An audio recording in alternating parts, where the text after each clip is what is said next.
Annual gathering of Gygax family members, friends of my father's, and fellow game enthusiasts from all over the country and the world. And we get together to remember my father and honor him by doing what he loved best, playing games. It's a memorial convention that grew out of an event after his funeral. He passed away March 4th of 2008. We had a relatively small funeral service.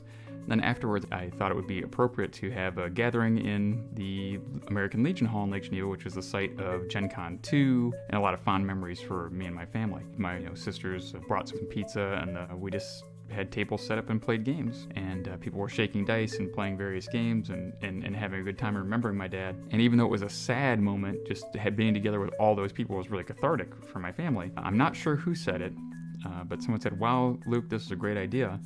You should do this every year." And I think it was Jolly Blackburn said, "You can call it GaryCon," because they have a character in Knights of the Dinner Table, Gary Jackson, which is a cross between my dad, Gary Gygax, and Steve Jackson. So, and they have GaryCon, which is supposed to be like Gen Con. So I thought that was fun, and so GaryCon was born. Lake Geneva is the mecca of role-playing gaming, because that's where my father wrote Dungeons & Dragons in the house on 330 Center Street. It's not just my hometown, it's where Dungeons & Dragons was created, it's where TSR was headquartered all those years, and there's a lot of creative people who still live in that area, and so that's really important that we're there and remember the foundation of the industry as well as what my father did for it. There's a feeling of camaraderie at GaryCon that I think you don't get at a lot of other conventions. It's about having a good time. There's definitely a family feeling, having my brothers and sisters and I hosting this event. It's really great that we get to do it. And so I think that is what's special, is that you feel like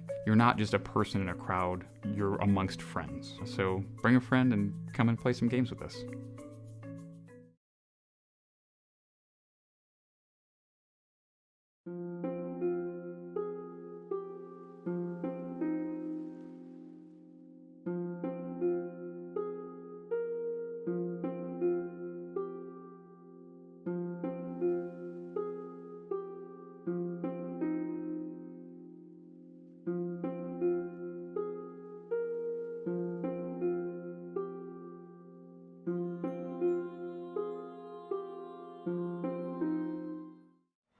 Hello, I'm Chris Solo, and welcome to the Fabled 42, where we build community through friendship, gaming, and chaos.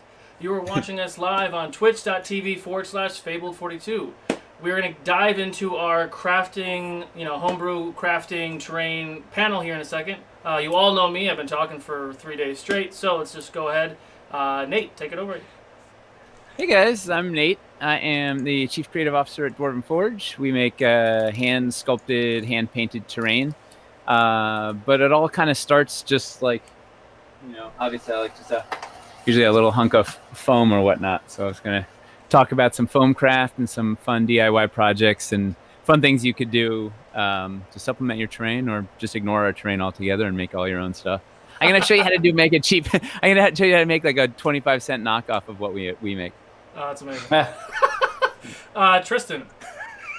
Yeah, that's how I started making the train. I was like, man, stuff is awesome. Can't afford it.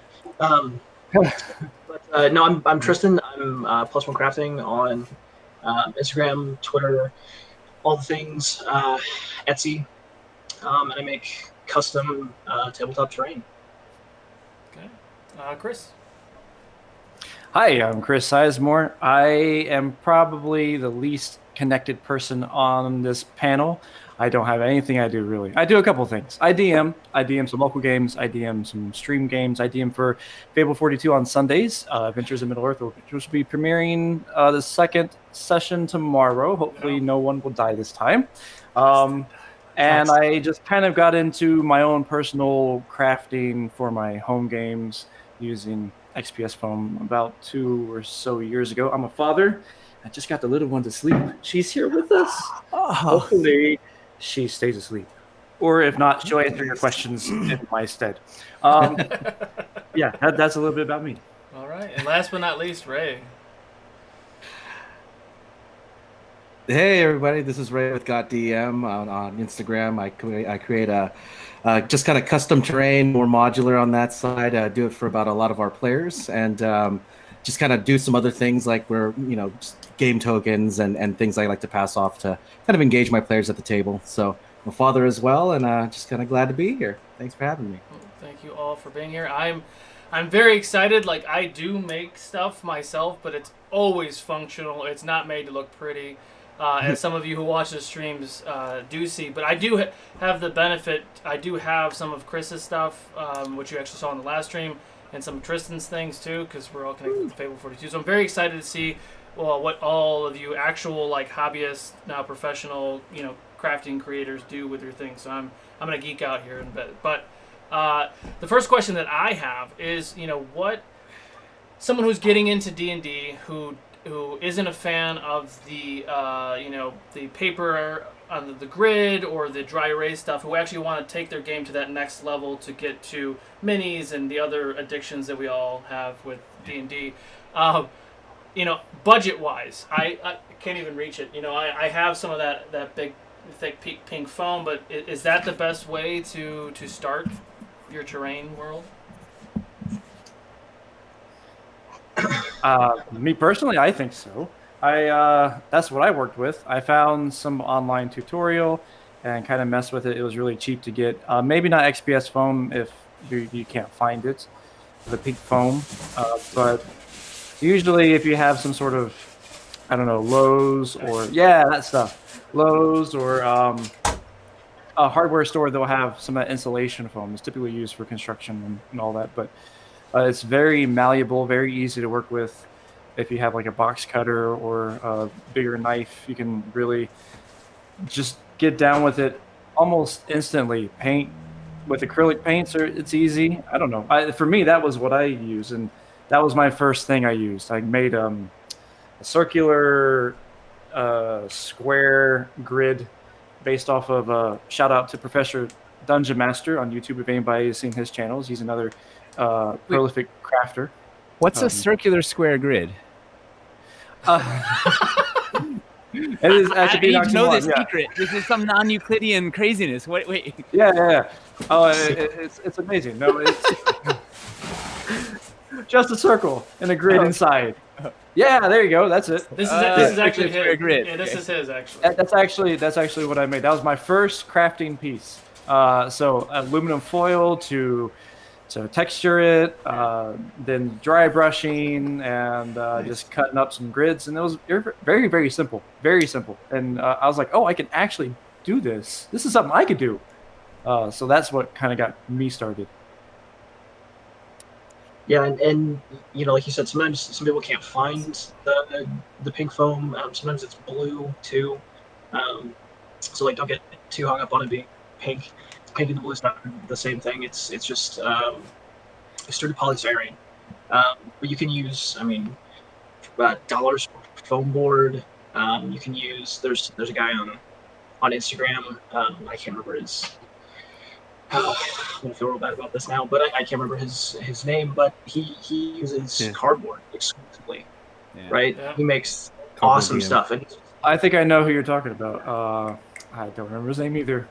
yeah, it's D and Dad. It's Cardboard Adventures or DM.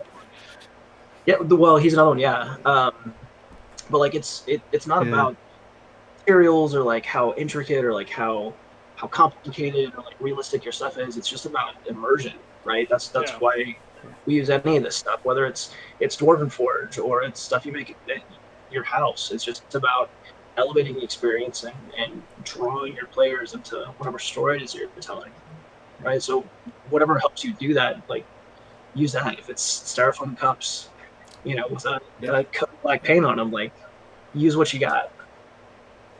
Yeah. For me, it certainly starts with So what I've are got a you little trying bit of delay. Oh, go ahead. to- Wait, no, you go, Ray. Go. Oh, sorry. Yeah, I mean, I think if I take a step back, one of the things I like to do is try to get the groups to jump together when it comes down to terrain. Like, get them to create things together. If it is something like if they want to do the Dwarven Forge, invest in it as a group, because by the time you put money into a campaign, if that campaign's like 10 games in, you have something that you can enjoy for that campaign and things, as and for future sessions. But getting everybody as a group to accept that, we're going to build something together or invest together is a really good thing when it comes to terrain crafting. Why didn't I think of that? Jeez, I've been like doing it all by myself this whole time. No, you get all Ask my your players. Yeah. You get your players to all chip in. You take a big pool of money. You buy something, and then you keep it at the end as payment for all your hard work as a DM. It's Yes. Taking that's notes. the DM scam. That's Awesome. Yeah. And Nate, you were gonna say something? I like using this stuff. It's EVA foam blocking mats for crocheting or knitting, and they already have a 1-inch grid on them. Oh. So you can, somebody did all the hard work for you. So it's really cheap. So you can build out if you make a thing, you already have your grid built on your crazy thing. And then you can carve into it and paint it and whatever. But I was because forever I was doing it manually, and then I'm like, wait a second, it's already printed on this thing, and it's EVA foam, which is super easy to cut and glue, and then you stack and layer it then and glue it. Stack and layer and do whatever. That's awesome. Yeah, I love this stuff. Also super easy to cut a straight line because there's lines on it. But yeah, these things it's on Amazon. It's like $20 or something for a box of 10 of them. I'm gonna check that out. Out. So something that I started with is I'm actually putting that down right now. I love going to Goodwill, and you always find cool things at Goodwill. IKEA mattresses. It's just squishy foam. I would cut with scissors, and then you paint it, and all of a sudden you have a mountain thing. I mean, the same thing is, you see all the little 8-carton grid things, same thing. You just cut it. And it's really only for background stuff, just because I'm anal about all that stuff. I do those two things, and then I use a lot of real products. So I go out and go for a walk in the forest, and I find cool rocks or cool, sticks and logs and things, or sand. Yeah.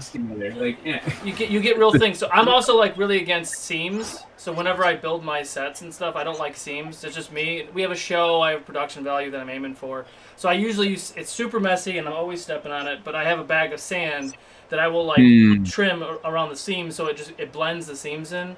For example, I use pieces of cloth for my rivers, and then I'll use Tristan's little super cool rock things, and I'll put this right on the water, and then I'll trim some sand on the seam so that it looks like a beach, and it just blends in perfectly, and it's amazing.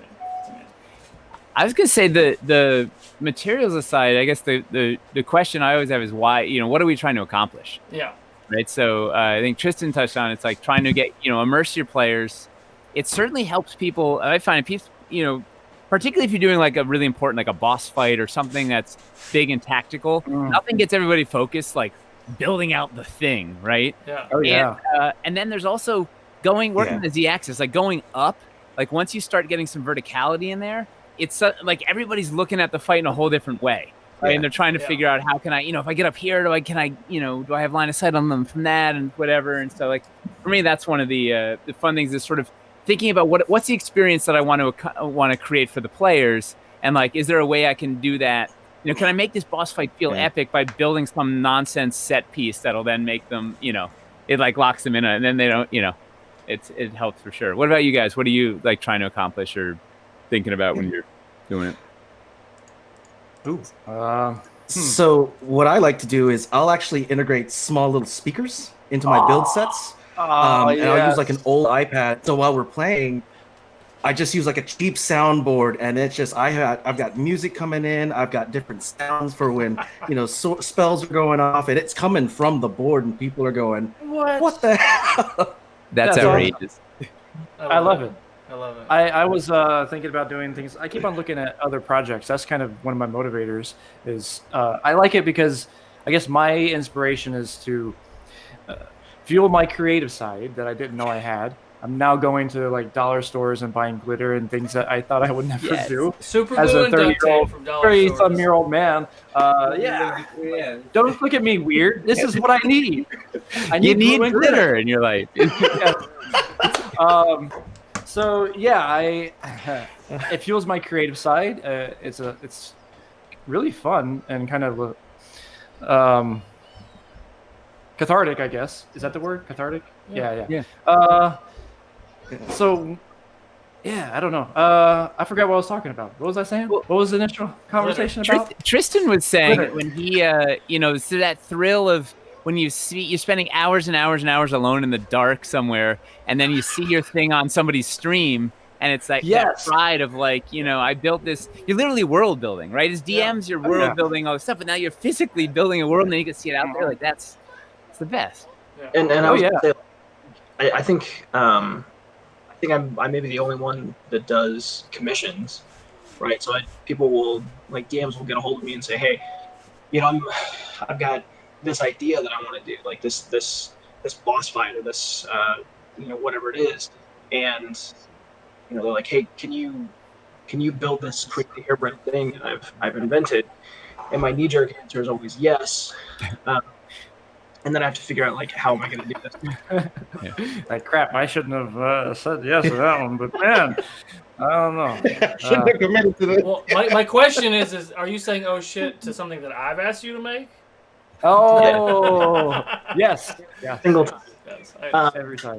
Like 90% of a gladiator arena on my kitchen table right now. That's I can't wait for that. my like I should never have agreed to that. No, It but looks so amazing, though.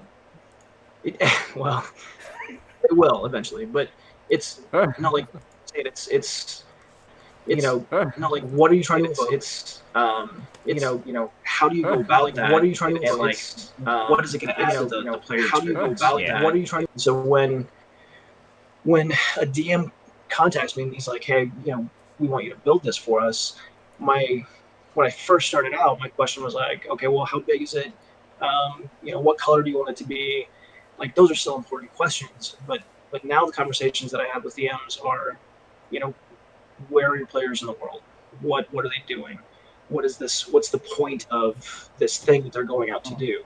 So that you can understand the emotional impact of that terrain, right? Because that's like Nate said, you're world building. You're creating something. And for me, given the opportunity to be a part of someone else's game, and that's the whole reason I'm doing this in the first place anymore is because I've got stuff on tables all across the U.S. I've got stuff in Hungary and Canada, Denmark, and Australia, and like to be able to feel like you get to be a small part of those games and enhance the experience of playing this game that we all love, Dungeons and Dragons or whatever it is, for people everywhere. Like that's awesome. So that's why I'm doing it. We piggybacking off what you just said, we talk about when we're putting together a new terrain piece at Dwarven Forge, we're talking about adjectives and emotions all the time, right? Half of it's about kind of the geometry, and the rest of it's like, what's it supposed to feel like? What's it supposed to make the players feel like? How, what emotion is going to have on the story, or thing, like how can we evoke a feeling on the table? Because we're giving you tools to try and tell a story. So that's like, you definitely hit that thing of like, you're trying to make a thing that's going to create a reaction. A story I tell a lot is we were running a game at Gen Con with Luke Gygax. It was like, this tall, like 7 feet tall, big burly Marine. And I put out this piece that Nina had sculpted. It was a Lemur pool. So it's all these like weird backwards arms and stuff coming out, and it was all painted. Aaron had painted it all like slimy and fleshy, and it was just this nasty. It was this big, right? It was like this little thing. I put it down the table, and here, Luke, this 9 foot tall burly Marine, recoiled when he saw the thing. That he had this visceral reaction. It was like, yes, that's it. Like, you did the thing. It was like it created a revulsion, and it was like it was magic. This little thing. Yeah. You gross out Luke Gygax. Like you can, like I could. That's a win. That's a win right there. Is that what you put on your epitaph? Like you grossed out? Yeah. This is the last thing I did. Is I grossed out Luke Gygax, and he's 9 feet tall. I mean, he keeps getting taller, right? I think you said start with 7 then 9. I was gonna say something. Oh, we were talking about dollar store. So like, I go to Dollar Tree to get regular super glue, gel super glue, and black duct tape all day long. But what other budget breaking things are good to have, no matter how big or how small your workshop is? Eileen's tacky glue. Tacky glue. Like Yes. gallons of that stuff. And you can get like, I think it's like an 8-ounce bottle for $1. Like that's gold. Oh yeah. I would say what Tristan mentioned earlier, the foam boards, the Dollar Tree foam boards, which are nothing, but you can get so many of them, tear off the little plastic, and it's this malleable, cheap styrofoam that you have large quantities of. Yeah. Mm-hmm. So that's actually, I don't know, you could use that for a lot of things. Oh yeah, you can build entire buildings out of that stuff. You know? A honing steel, so you can keep your razors sharp. That's like I used to go through like a razor a minute, and then this thing like turns it into like a razor a day. It's like it's life changing. Yeah. Oh man, I think I need a steel rod for my stuff. I haven't invested in one of those. Right? You also feel like a badass, right? You're like doing this. It's like you just I need a back scabbard, and then you're really like you're just like you're ready to go. Amazing. Side point, that would be really useful as a sound prop as you're DMing some badass rogue who's not like just nonchalantly sharpening it away. What's wrong? What's the problem? Oh, Ray, man. you were gonna say something? Yeah, right.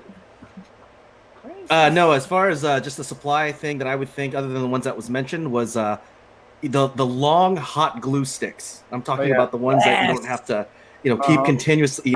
Yeah, those. Yeah. So. Oh, they've got little tea lights. They're like $2 for $1. Oh yeah. Oh yeah. Those are awesome. Like you can do so much stuff with those. Yeah. There you Those, go. Yeah. And if you get the time, get a soldering iron and learning how to just do some like small electrical stuff. You can do some really good work with this. That's my next step. I'm not there yet. I'm going to contact you, Ray. You're going to teach me how to do it. Okay? Sound good? Yeah. I like to scavenge bottle caps. It's like this, this is like a Tropicana bottle cap thing. Oh yeah. It could be like a cool pedestal for your bad guy, or whatever, or like a peanut butter cap. You could like. There's so many of these. I like rounds, and I already have these little textures, little stuff. It's like I love bottle caps. The found object direction is really like that's what I initially started with different, like Dude, rocks and kitty litter is like you can do anything. So Yeah. all my ultimate frisbee days have given me all these frisbees. So I have a little thing of rocks, I have a little smaller thing of rocks. I literally have a toolbox full of big rocks, which is ridiculous. But now that I have Tristan stuff, I don't use those as much. But yeah, found objects is always a fun way to go.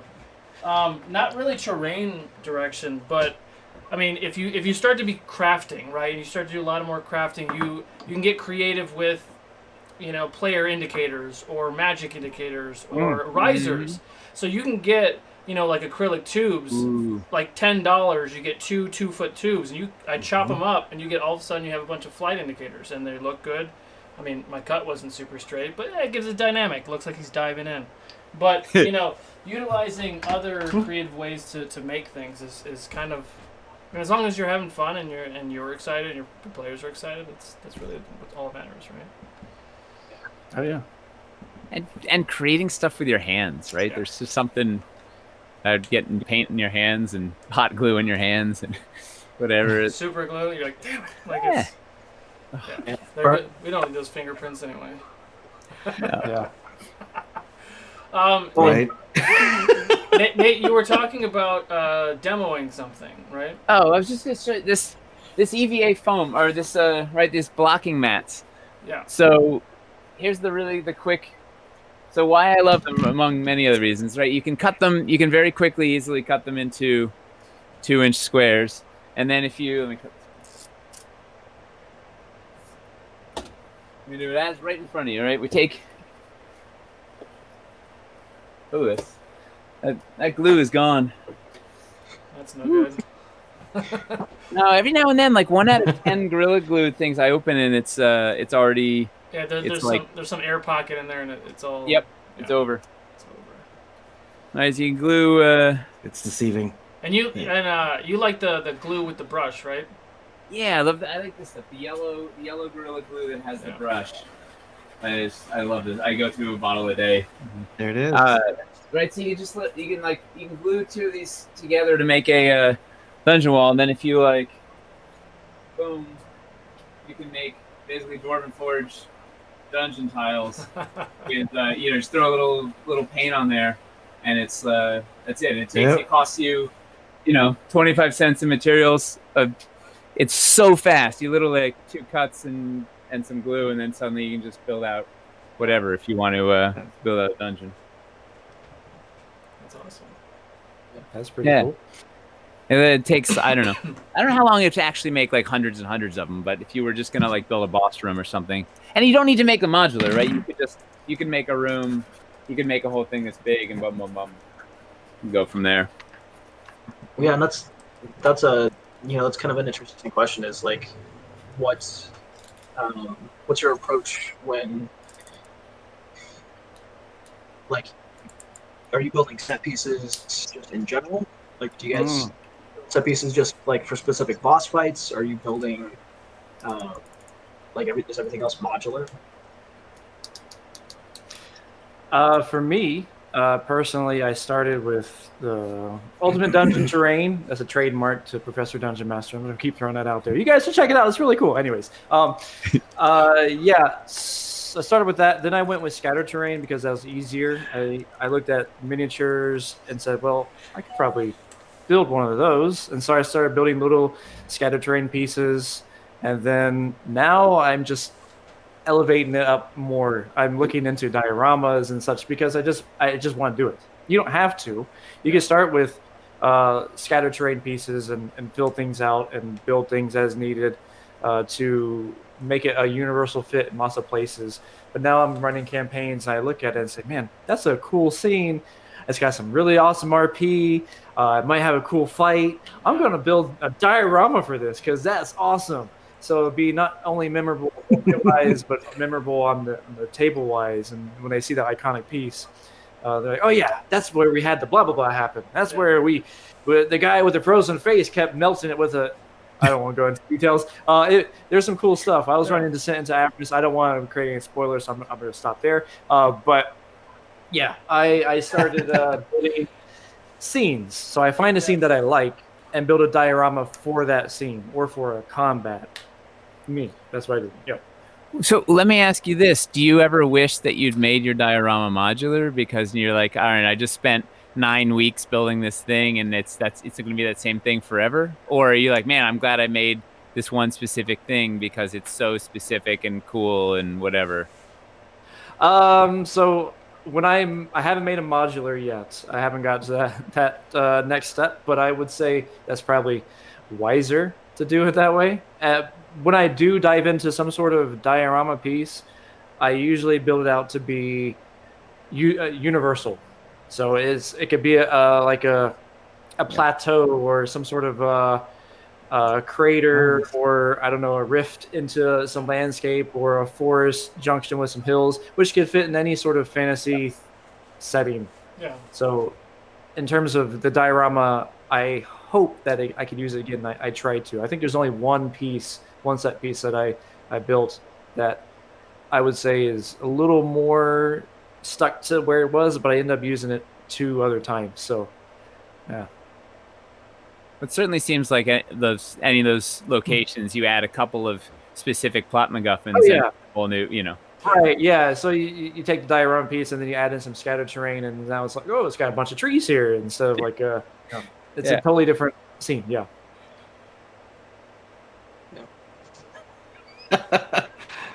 It's all the same scene. They're just making different left turn. No, I'm just kidding. Yeah. Yeah, And, oh, good. Yeah, it's interesting. Yeah. Go ahead. Oh, No. I was going to say. Oh. I'll stop. You go. Go for it. Yeah, Ray, you are in a little delay, so Ray, go for it. Yeah, no, go ahead. I'm going to restart. Go ahead. I'm going to see if I Okay. can jump back on. So yeah, go ahead, Chris. I was just going to throw out a side comment. It was just saying I've done that with Roll20 before, Yeah. where I had the same map and I just spun it around. Yeah, it's a new, Yeah. it's a new place. Never seen that before, have you? That's amazing. So, like, I touched on this with the other streams that we were doing, and the create your own adventure thing that we actually have the finale after this panel. It started off with that same kind of mindset. Is like, so there's a lot of DMs. Everyone DMs a different way, right? I like to improv a lot. And I proved with this create your own adventure thing that we created this. I created an 8-hour one-shot 2 days ago live on stream, and I built the set. And the only way I could building the set like that was doing it modular. So I have trees, I have rocks and things, and okay, you want an Ewok village? Really? Like, fuck. Like, okay, how do I build an Ewok village? So, like, it's having stuff modular really, really makes it fun, but then also being able to be creative with the modularity of things. So, like, I don't have any Dwarven Forge yet, but we have a lot of, like, 3D printed dungeon tiles that we used for a boss fight a while ago. And I use those tiles. These are actual floor tiles, and these are the wall tiles, which you can see the things. And it's just taped to the back of XPS foam. And this was a giant wall in the back, just a backdrop. I had people, archers on there and everything else. I mean, and I waste a lot of duct tape, but it's at the dollar store, so it's fine.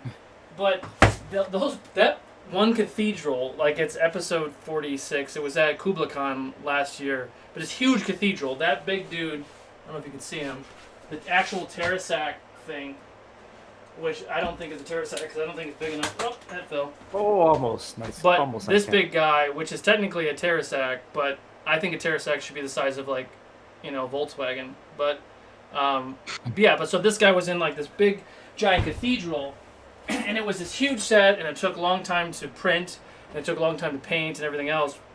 But I've used that and repurposed it into dungeons and halls and walls and all sorts of things. So that having the modularity is really awesome.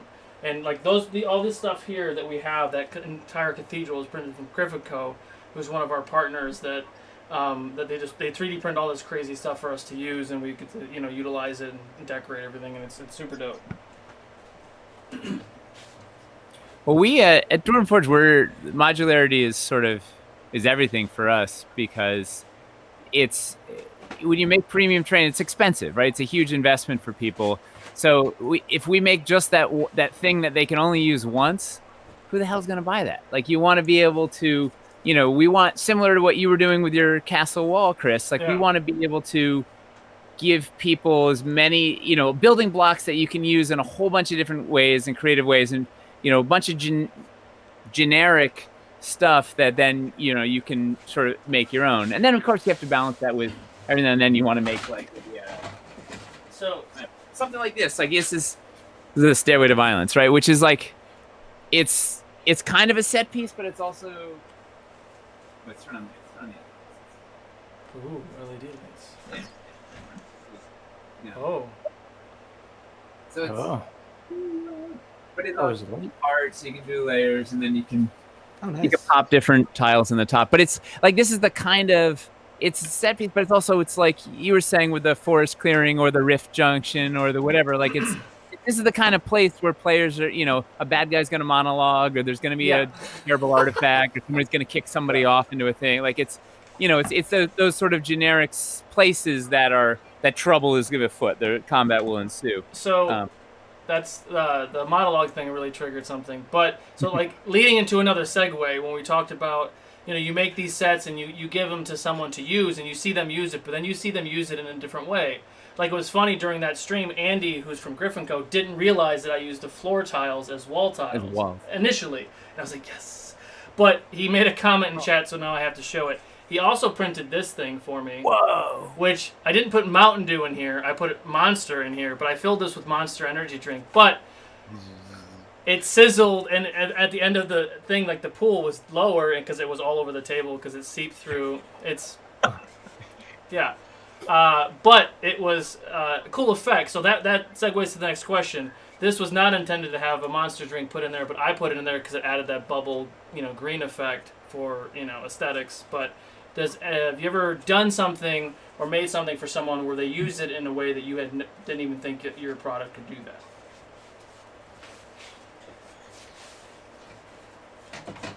All the damn time. Almost anytime someone posts something with our stuff on the internet, it's like there's always some clever somebody does the same thing. They'll flip. Like there's one thing that really stuck with me was there was do I have one on hand? There was like a sort of a U-shaped dead end piece that we'd made. It was like a cavern wall dead end piece, and I'd always just used it like as this thing, and somebody just took it and turned it like that, and it was a cave entrance, and it was just like. It's like it literally was just like a 3-year-old could have just done that and like done the thing, and I had never even like crossed my mind, and it was like this perfect, brilliant cave entrance. Oh, that's amazing. We did have a question in chat. Where'd it go? Do you ever have to choose? Oh, chat's moving. Do you ever have to choose between what you think will look cool and what you think is better for your customers? Yes. Ooh. I'm sure Tristan has the same problem, right? Like this, what can you execute? What can you afford? Whatever. And at some point, you just have to like. So in the war between modularity and beauty, there's like, for us, you making everything modular sacrifices a lot of beauty. Like to some degree, you can't make this really cool specific thing, whatever, if you've got to break it into modular parts. So at some point, you just get sick of it. And you're like, you know what? We're just making a big, ridiculous thing that looks awesome. Because you need to make something that looks awesome, right? As a craftsperson, you want to make, like you don't want to just make the same. I don't know. You want a couple of things that have flair and look awesome. So then at some point you say, I'm just making this for me. Like we're just making a thing that's awesome because we want to make the awesome thing. And then that helps you, gives you the mileage to then go make the maybe not as awesome thing or whatever. Like Tristan, when you were making how many of those rivers did you make? Just 2 tiles, actually. 2, okay. I was like, it looked like it was longer. They're long, right? They were like a foot long each? I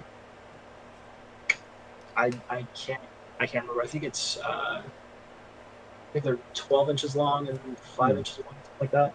So if you had to make like 10 of those, by the time you got to the 10th one, you would have done something ridiculous, right? You would. Yeah, no, I would have like built a Cthulhu head or something. I don't know.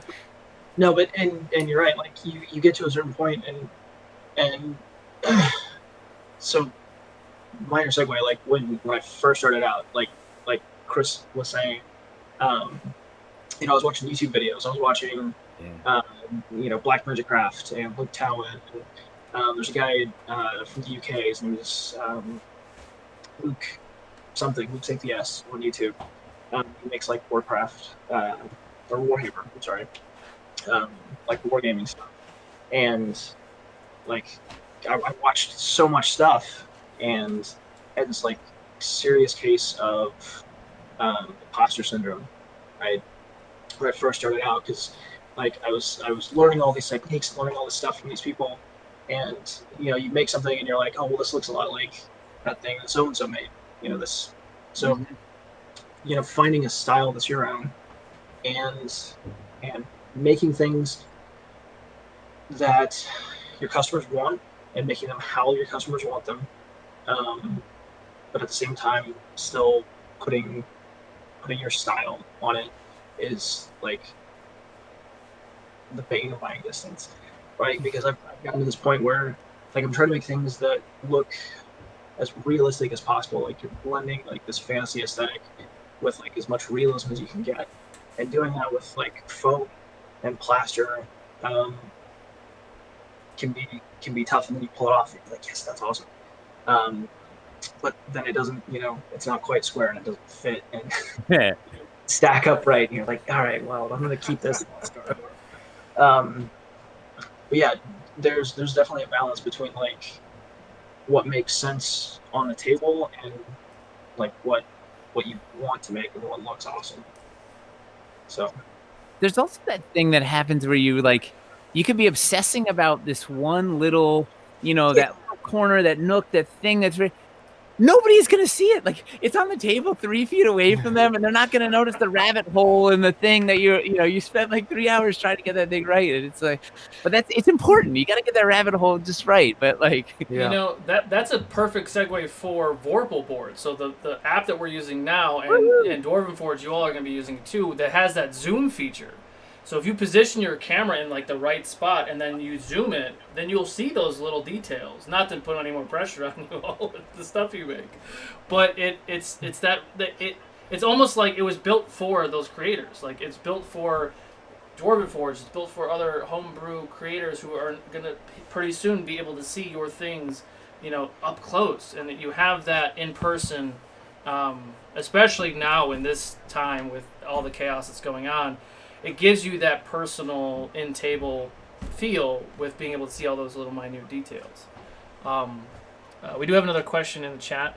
This one's for Nate. How does Dwarven Forge identify with what types of terrain are represented and might make for the next good area?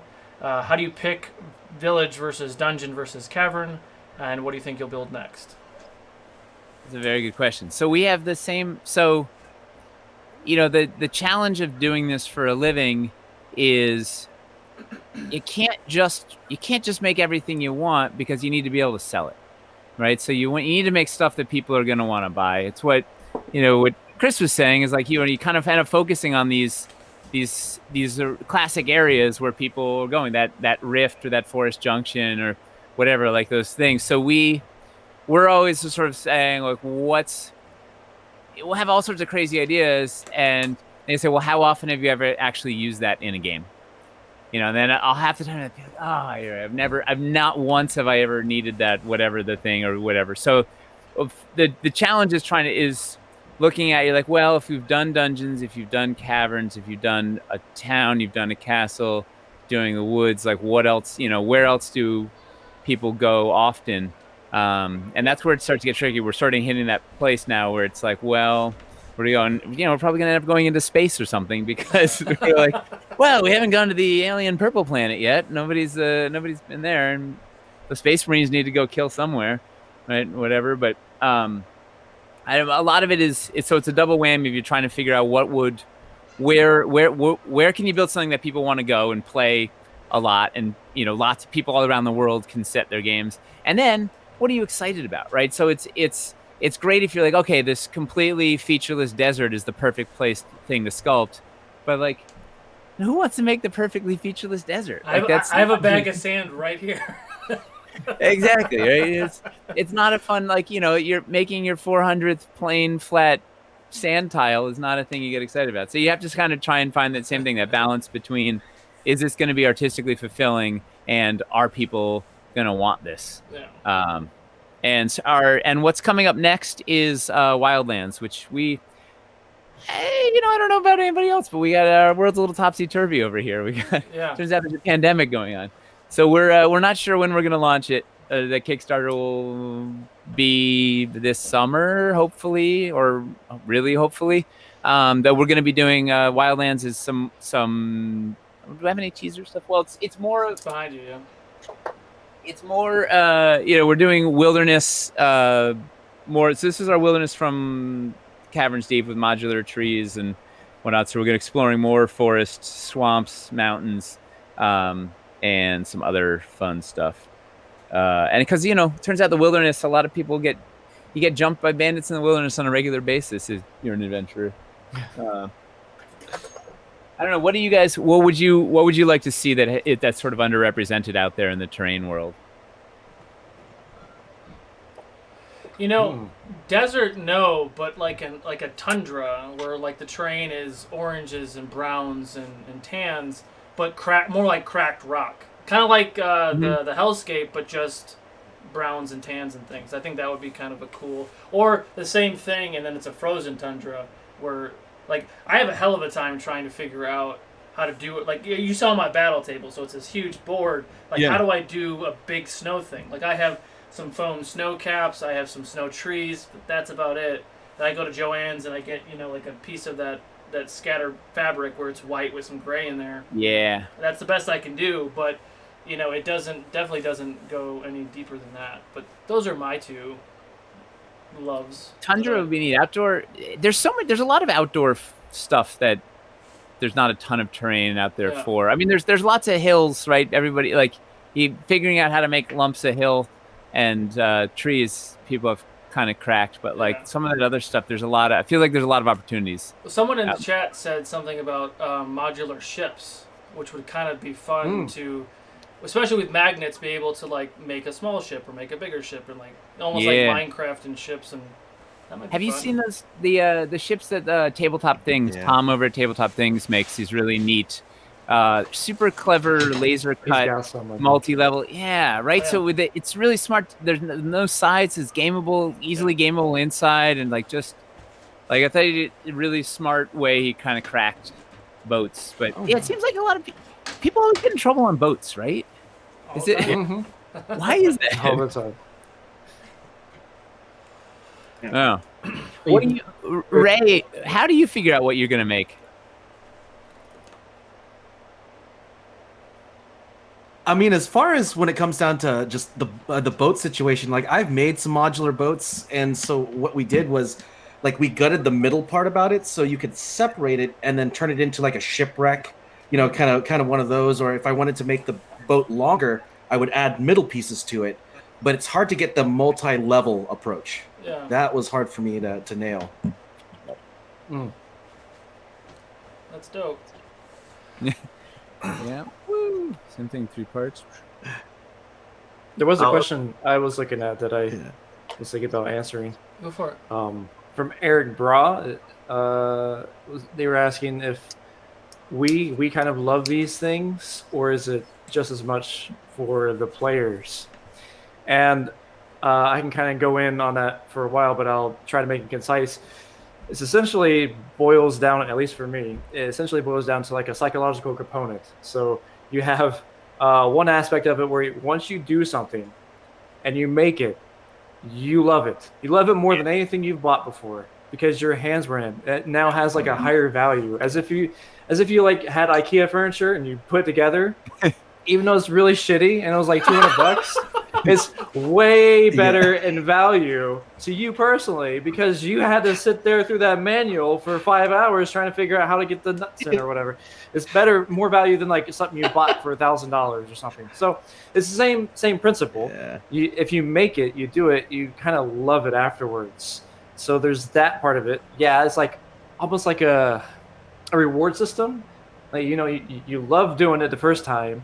After it's completed and you take it and you're like, oh, I'm going to do this again. This was fun. This is awesome. You forget about all the hard crap they had to go through before in the hours, like the toiling and the frustration, throwing tables over. But at the end, you see like, man, I'm awesome. Check it out. Look at this. The players loved it. It was awesome. So that kind of gets you to do another one. But then the initial first step, I say, would be for the players. You know, you want to impress them, you want them to like it, you want them to have fun with the game, and you know they will appreciate it. And that kind of feedback feeds into the psychological loop of just continuously crafting. Once you get started, you can't stop. So be wary. You're not going to stop. It starts with $10. It's an addiction. It's a massive addiction. Yeah. Yeah. But a good one. A good one. No, Right? Yeah. as long as you're playing games. I mean, maybe if you're just sitting in a room and making cool things, and Oh, it's even if it's beneficial to you, then it's something. You're doing something creative, and that is, if you want to create something, do it. It doesn't matter if it's good or bad. It's good for you, and everyone's on different levels and different tiers. You do it, and you do it better the next time. Like, I mean, whole reason why I had kids so I could play with Legos, right? No one would judge me, right? So like same thing, you know. I have my 6-year-old's playing with Legos and he's building something. He's like, "Oh, this sucks," because I built something. And I've learned to tone it down dramatically because I'm like, and there's this huge castle. I'm like, yes, and he's like, "Oh, my house sucks," and then I'm like, "Oh shit, okay," so I have to tone it down. But it's all different levels. Like you build it, whatever it is, and if it gets you excited, awesome. And every time you build something, every time, you guys might even do it too, every time you build something, at the end of it, you're like, ooh, I can do this, this, and this next time. Like, you think of a better way or a more efficient way or a different way to build something, and then you do it again. You have to build those first couple of crummy ones to get to that slightly better one, to get to the next one, to, you know. Yeah. Yep. So finally, a decade later, you're like, oh, yeah, I finally figured this out. Oh, man. That's why I always agree to build things that I have no idea how to build. Oh. Right? People come and they're like, "Hey, I want this thing," and you're like, "Yeah, I can do that." And then you spend, like a week trying to figure out how in the hell you're gonna pull this thing off, because it's a challenge, right? It forces you to grow, because like, I can make hills all day, right? It's the thing, and you do stuff. But if somebody comes and they're like, "Hey, I want a cave that's 3 feet by 3 feet with a throne, it's covered in ice, and I want it to be one piece," well, then you got yeah, I can do that, but and then I have to figure it out, right? I'm listening. I'm listening, Tristan. I'm listening. Yeah, you've met your quota for 2020.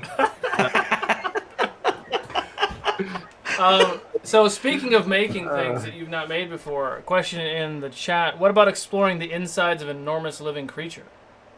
Ooh. Sounds sticky. How often have you been? Yeah.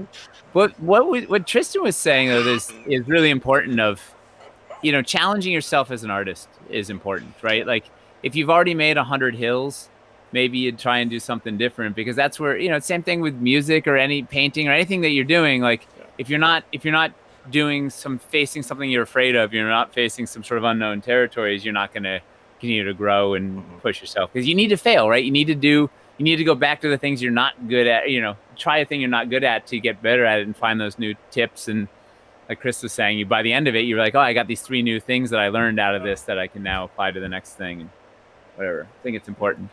And inside of a creature would definitely be fall through that category. Like, jeez. That's another thing. If I built some sort of diorama, I think I built took a couple long things. time. Oh, sorry. Go ahead. No, go ahead. I was saying that if I build a diorama, kind of back before, using it multiple times, if I built some sort of inside creature, you best believe the campaign's going inside the creature at least 4 or 5 times. Every creature. Why are we back inside it again? Why every time? The creature's not even that big. Or like two or three sessions in extra a row. dimensional space. Yeah. Well, you have that creature get eaten by a bigger creature, so they make it out of the first one, and they're in the belly of the even bigger one. Oh my goodness, Ray, you were Russian saying stacking dolls. That's at that point. Yeah. Yeah, no, I mean, as far as that goes with some of the building, I was mentioning this on the DMs panel, but I go by the 80-20 rule, which is like if the players are going to spend 80% in a structure or anything like that, then I'll actually go to build it. But if it's 20% of the time, we're going theater of the mind, and I may make some scatter, but that's probably as far as I'll get with that. Yeah. Well, because also there's a very high chance that they're going to go chasing squirrels and not going to end up, you know, unless it's the big fight that they can't not go get this ritual component thing. Like there might not end up there. You've spent all this time building this little side quest that they don't even bother, you know. Yeah, I mean, yeah, we talked about it in the DM panel. Like at that point, like because it was one of the questions was if you ever built something that was really really cool and your players don't go there, or they do go there and they're like, you know, and they have some of that weird reaction. Like we talked about it, and that was where the 80-20 comes from. Like I build this really cool set, I'm doing a production, I'm not going to change it real time, you know, on a live stream. So I'm like, okay, we're theater of the mind because we're following your squirrel, and then maybe the next session we do it and we go back to it. But yeah, it's one of those things that oh, I love squirreling. That's actually the name of my production company, is Squirrel Films. Well, it slows down, you know, for good or for ill, terrain slows down your session. Yes. Right. So as soon as you slap down this set piece, this thing, this whatever, like that, you know, the next 3 hours are eaten up. Yeah. Whatever. So it's definitely like if you build everything out in your world, like it's probably going to be a relatively ponderous session. So it's like I definitely like to theater the mind as much as you can, and then make it like when you put a thing down, it's a meaningful. It's like, okay, now we're sort of locked in here in this big climactic, you know, this narratively important moment where it's worth doing the thing. Yeah. Also, then you would just spend all your time building 1,000 things that no one would ever see, too, if you build everything. Thad from Vorpalboard actually asked, what is the craziest thing you've ever built? For anybody.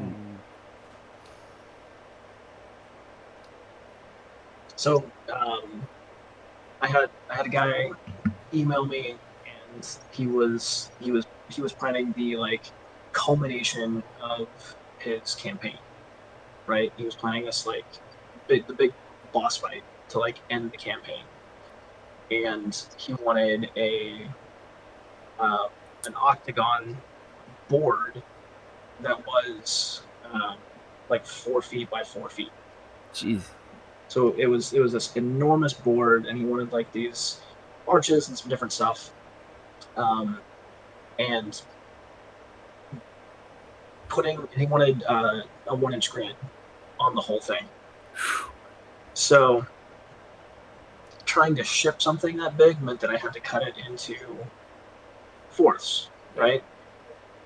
I spent more time trying to make sure that the grid lined up on all 4 of these. Like it took a week to get the grid on this thing, and it was just this. Like, my brain hurts just thinking about it. Like, that's probably the craziest thing I've ever had. We built for there was a Lost Odyssey of charity event last October, and they wanted a giant cave shaft with spider webs over it. But the challenge was it was all the way out in California, and it was going to be really hard. We didn't have all the pieces, so we had to use a bunch of prototypes. It was going to be heavy polystone. It was this whole thing. So I basically had to build a bunch of it in the sort of this back room closet of the theater with this web casting. Like you could, I don't know if you guys have this webcaster gun. You hook your air compressor up to a hot glue gun, and it sprays strands of hot glue, and it's so fun and it's so uncontrollable, and it's like the joyful chaos. It's like your description of this thing, Chris Solo. It's like just, you know, the bringing us together through some uncontrollable chaos. It's like bonkers. Yeah. But trying to, you know, use that thing in a dark closet in the back of the thing. Oh, wow. Or it's like, it's amazing. We did it. We put a YouTube video up on our YouTube channel. It's pretty fun to watch. That thing is, I highly recommend the webcaster if you want to spray just burning hot glue all over the place. It's like, it's the best. It's a really neat effect. It makes this really it's like, it's wild and wildly uncontrollable. I want that now. You do. You knew your life will be better if you have a webcaster. I believe you. Yeah. Let's see, guys.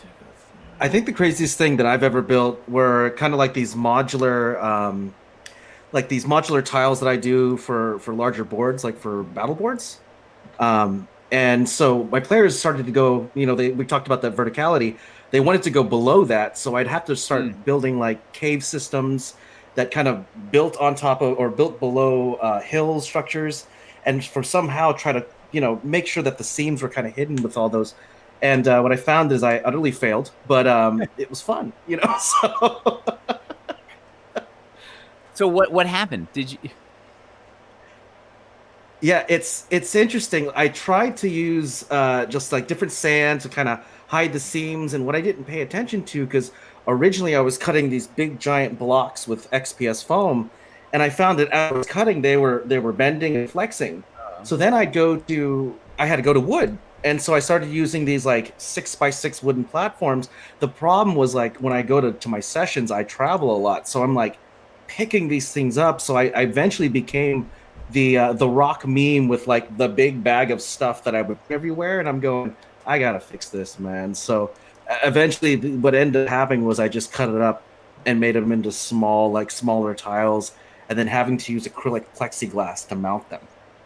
So that's what I ended up doing. How do you guys travel with terrain? Like, it's the worst.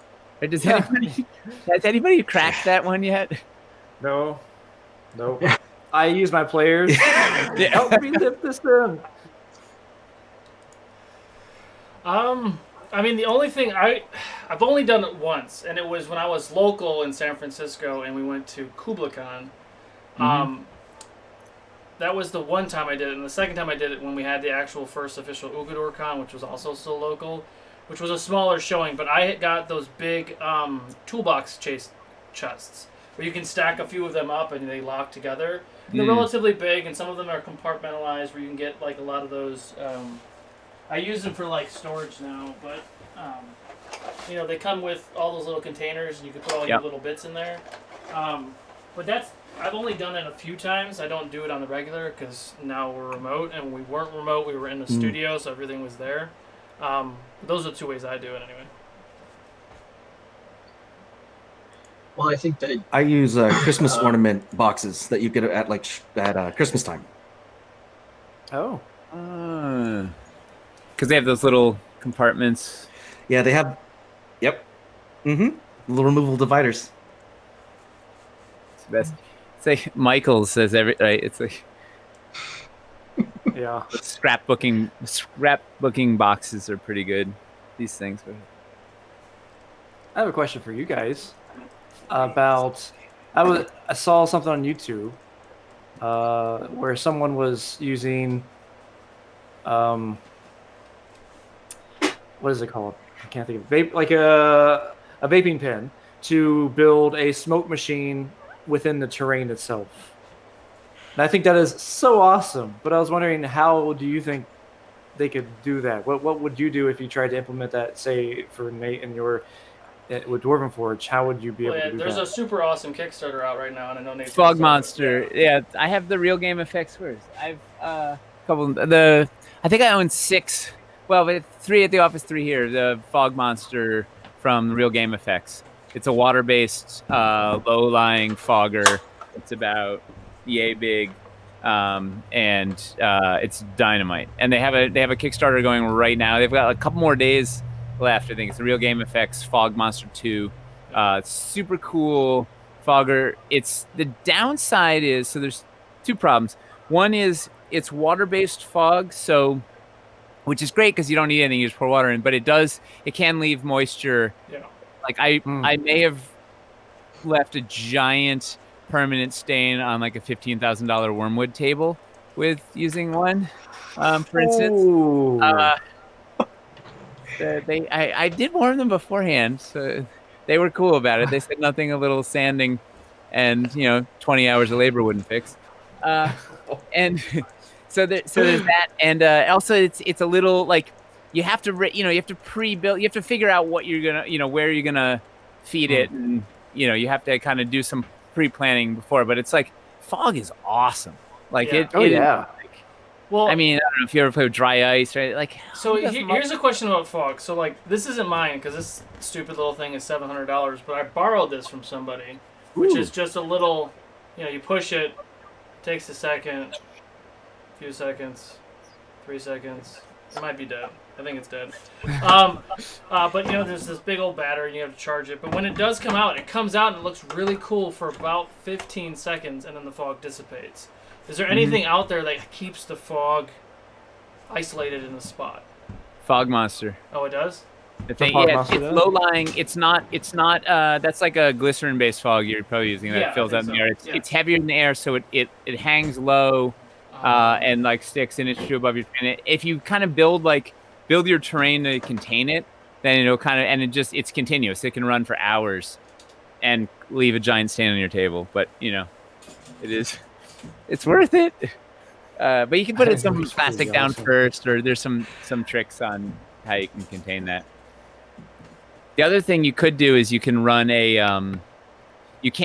tube. Like you can take one of those like glycerin foggers. Like you can get like the $50 or $80 fogger on Amazon, and then run a tube or something. And if you build if you're doing like raised system, whatever, you could run a tube under and put an elbow and then have it like shooting up, and then it'll look kind of cool. Then it dissipates into the air, whatever. But Got it. we have like a where's this thing? Like this, we built this piece. Is this crazy the spear tree? It's got a hole in the bottom for just that sort of a thing, so you can run a fogger up through it and just sprays there it goes. fog out. Yeah. Started working. Ah, Well, the problem with this stuff too, which I talked to the guys about Fog Monster, because you do this in an enclosed space like the one that I'm in, you get dizzy. That's not good. I should not be doing this right now. Well, they have a steam pod that they also make, the Real Game Effects guys. That's like the size of a Coke can, and it shoots out little spurts for like 6 seconds.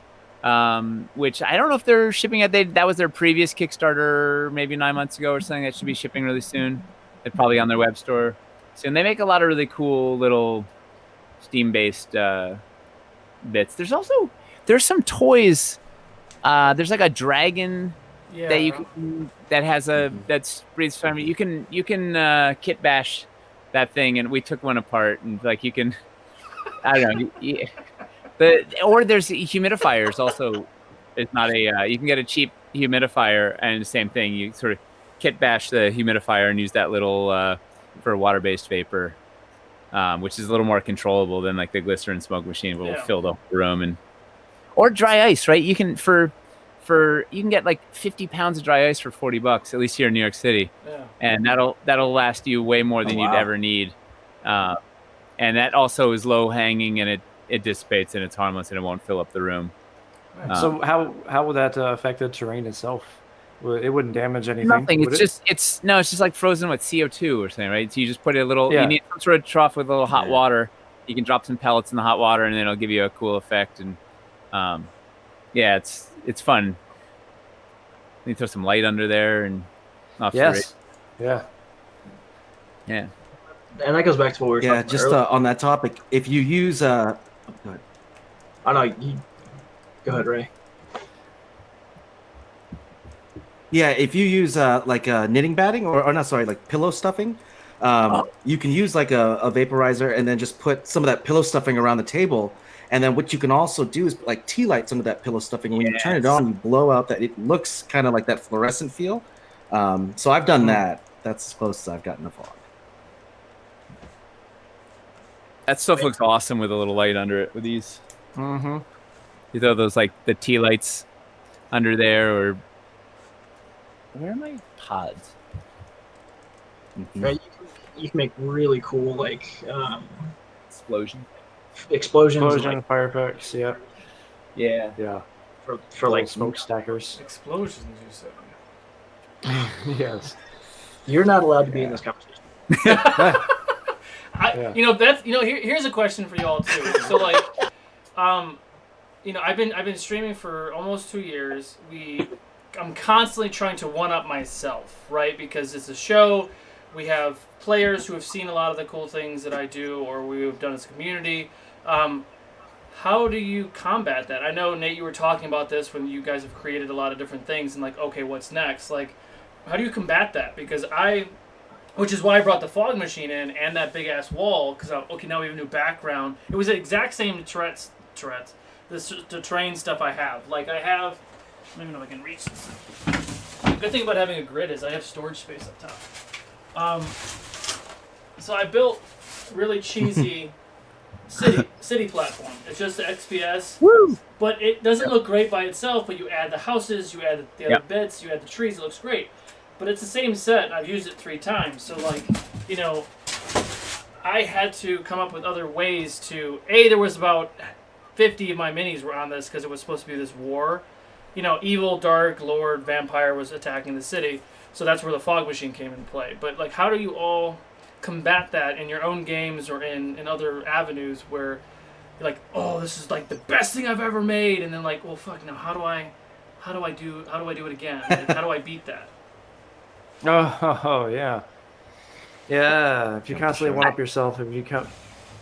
I think I think the key is the narrative, right? Like, make whatever you're building have a very important, make it be a turning point in your story, or have, the consequences of what's happening there are so important to your campaign. Like, build out the, if you're getting to the culmination of your story arc, like, build the thing that, wherever you're going to set that big culmination, make that your scene so that there's so much emotional weight. And if you've been running your game for 2 years, there's, they have 2 years of sort of homework and backstory and emotion that are built into it. So if there's meaningful consequences and there's a huge narrative meaning to what's happening, that's already, you're cheating, right? You're making the thing like it's gonna feel bigger and more impressive because there's so much emotional weight behind it, right? There's so much narrative weight to what you've built. And then if you can combine that with some ridiculous reveal, right? For me, I'm always trying to figure like, what's that kind of visual reveal that I can do that while I have them hooked, and that whatever it is, you flip over the thing, or you reveal that thing, or that something changes physically on the table. I feel like that's like so the gimmick, the emotional weight with then some sort of gimmick. Yeah. And if all else fails, I highly recommend flash paper. Right? Have you ever played with flash paper? It's that, like, for magicians, it looks like when you hit a spark to it, and it's just like this thing, but it's basically harmless. But goddamn, real fire is so gets everybody fired up, and suddenly kind of a little worried, and it triggers all this stuff and things. So set something on fire literally for just a second, and it'll get them. They'll forget that they saw it before. Yeah, and you're like, well, yeah, that was. So, if you go on, like, any of the 10,000 crafting Facebook groups, the answer to that question is always magnets. Yes. Like, you make anything magnetic, and it's automatically 100% cooler. But I think, actually, it makes a good point. Like, same thing with the concept of, like, adding fog. Like, if you add...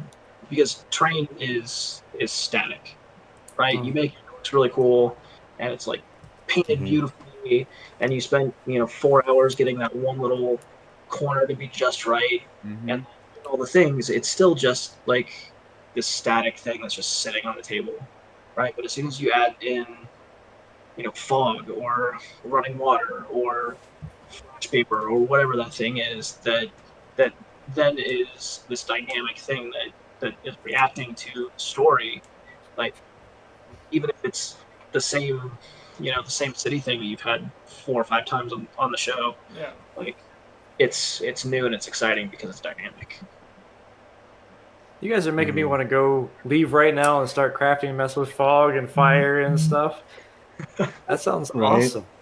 Right. Give me all these juicy ideas. Another fun, cheap, awesome reveal. Yeah.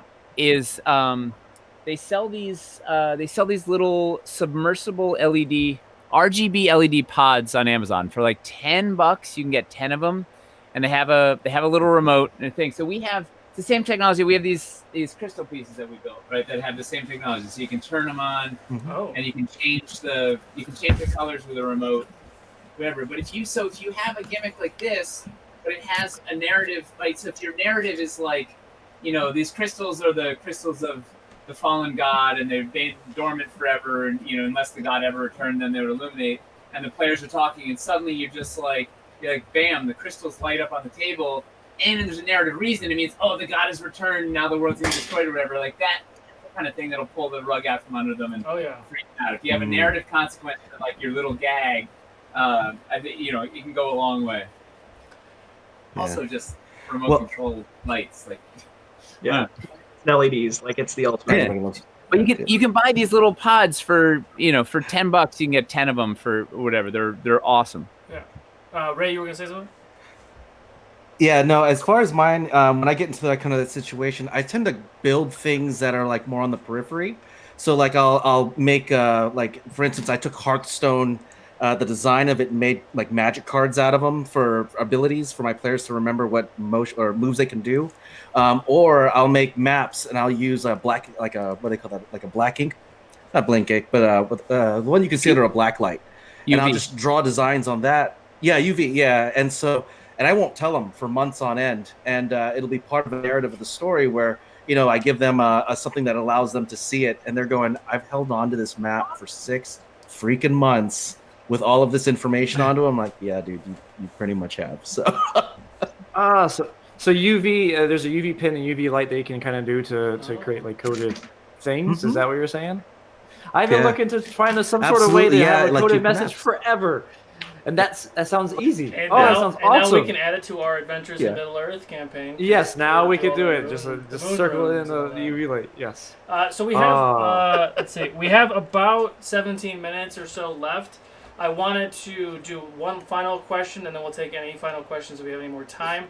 But we talked about a lot of the do's. Let's talk about the don'ts. So me, as a completely inexperienced crafter, did something that I shouldn't have done. And I realized it after the fact. But I got a heat gun with the purple foam inside. I realized it about 10 minutes in. I was like, oh, fuck. But not only myself, but then my kids and everything else, I ended up going outside. I made something pretty.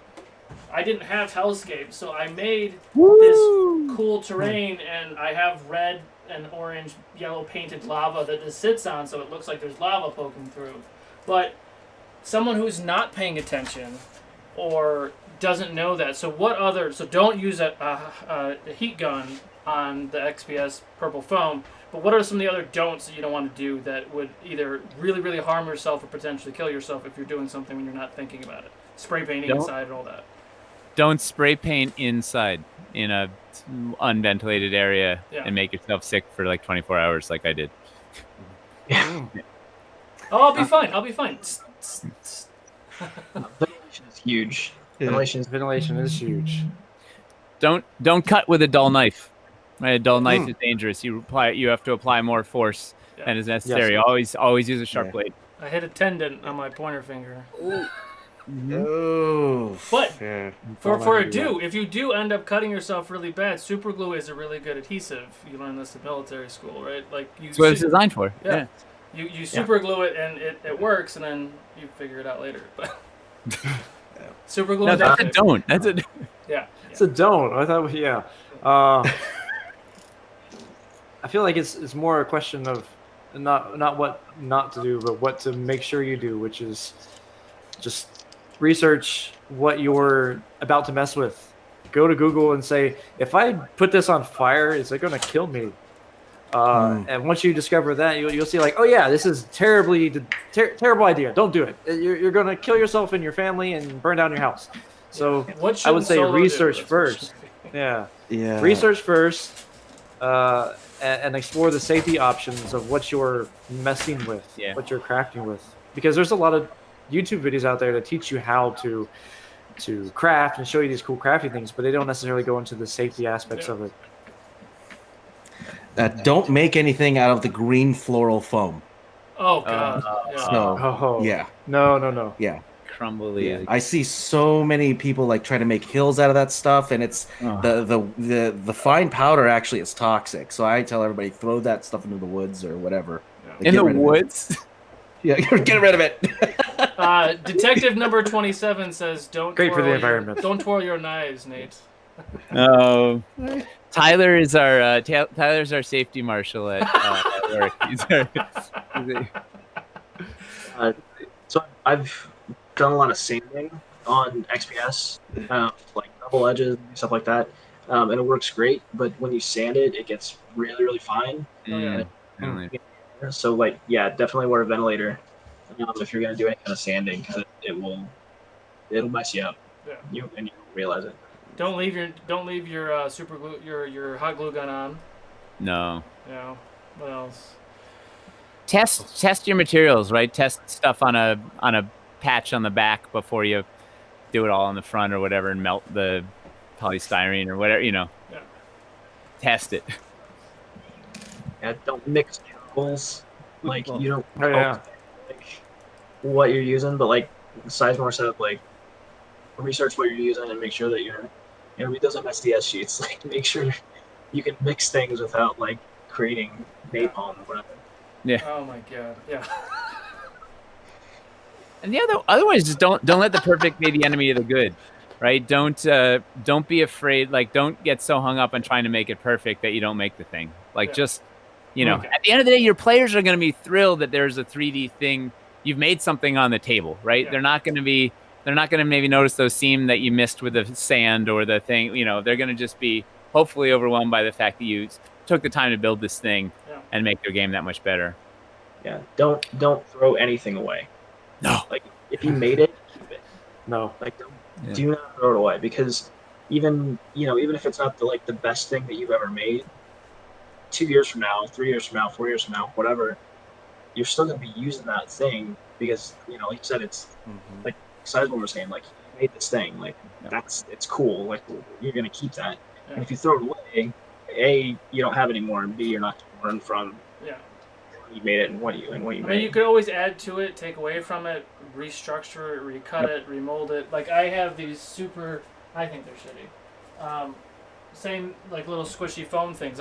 These were my original little just little elevations, and they're not that great, and I've used them a few times, but I can always go back and actually paint it like I should paint it, and not just have two colors.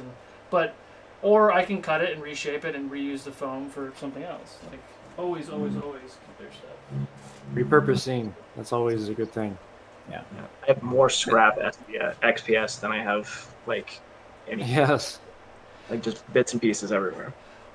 But I think with that, I think this has been a super awesome, informative panel. I thank you, Nate and Ray, for joining the Fabled family and coming here and giving us a lot of your knowledge and experience, and Chris and Tristan as well for coming here and sharing all those details. Lots of other content to come for the rest of the day and the rest of the weekend. Hopefully in the future, like, we can do more collaborations and things, and maybe have another panel somewhere. Like, this was kind of a test run with this, putting a entire remote con together, like, a week and a half before we're like, oh wait, GaryCon's not happening. What are we gonna do? So I'm looking to do a lot more remote stuff in the future like this. So it was a good test. I really liked it. Thank you all who joined in the chat. The subscriptions and bits and all that jazz, and all the awesome questions. We're gonna go ahead and jet, and we're gonna get ready for the. Thank you. Thanks for putting it together, Chris. Oh, it's thank a real you. pleasure. Thank you. Thanks to Vorpal Board for. Yes, Dad awesome. Vorpal. That is the man. He is. You guys. So we're gonna jet. We're gonna get ready for the finale for Create Your Own Adventure, and so stay tuned. That should be starting in like a half an hour or so, and we'll see you guys later. Bye. Thanks. Bye. Bye.